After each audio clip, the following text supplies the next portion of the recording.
Königsberg. Hiver 1629. Le ciel est d'encre. La ville enveloppée dans le manteau glacial de la guerre de 30 ans. Les cris des soldats résonnent entre les murs effrités. Et dans une crypte oubliée, Anna attend. Anna Endenreich n'était pas née sorcière. Elle était autrefois guérisseuse. Fille d'une herboriste polonaise et d'un alchimiste allemand. Mais lorsque la guerre déchira son village natal et que les soldats pendirent sa mère à un chêne noir, quelque chose en elle se brisa. Dès lors, les nuits de Königsberg furent peuplées d'ombres étranges. Des soldats tombèrent sans raison, le regard vide, le sang figé dans leurs veines. On parlait de murmures dans le brouillard, de poupées d'os suspendues dans les arbres, et d'un livre dont les pages étaient faites de peau humaine. Chaque victime devenait un fragment de son pouvoir.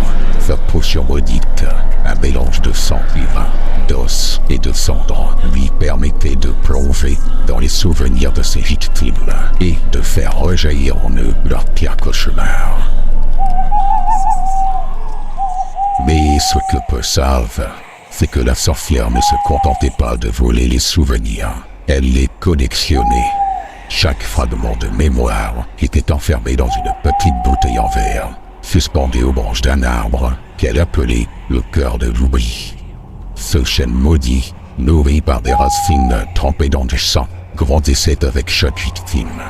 Les souvenirs s'y entremêlaient pour former un esprit collectif tourmenté. Une créature sans corps, mais pleine de voix. Ceux qui approchaient de sa crypte entendaient des centaines de murmures, des confessions d'agonie, des cris de soldats et des prières brisées. Un rituel noir entourait ce sanctuaire. Chaque équinoxe, Anna plongeait sa main dans le cœur de cet arbre pour y puiser une essence. La mémoire la plus douloureuse de l'année écoulée. Elle l'infusait dans une bougie faite de graisse humaine, dont la flamme projetait des scènes de souffrance sur les murs de sa crypte, comme une lanterne de cauchemar. Ces sorts n'étaient pas récités, ils étaient pleurés. Et lorsque une âme résistait à l'effacement, Anna ne la détruisait pas. Elle la déchirait en fragments, éparpillés dans les objets du quotidien. Un miroir fondu, une horloge arrêtée à minuit, un livre, une poupée maudite. Chacun de ces objets devenait un réceptacle hanté.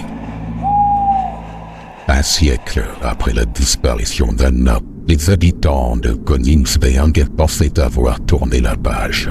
Mais l'oubli n'est jamais un répit. C'est une trêve offerte par ceux qui manipulent les fils du temps.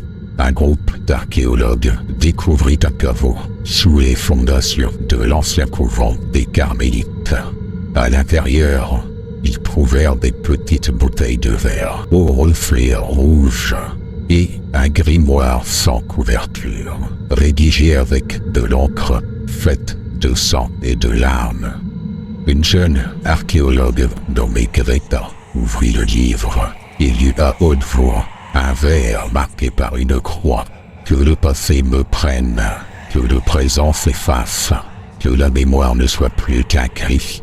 Elle ne le savait pas, mais c'était une incantation, une phrase interdite. La lumière s'éteignit et Greta se leva, les yeux vides, murmurant des mots oubliés. Anna était revenue d'entre les morts. Elle avait trouvé un réceptacle. Voilà, cette légende très sombre est terminée. N'hésite pas à me laisser tes impressions en commentaire. Mets un petit pouce bleu et abonne-toi à ma chaîne. À très bientôt pour de nouvelles histoires.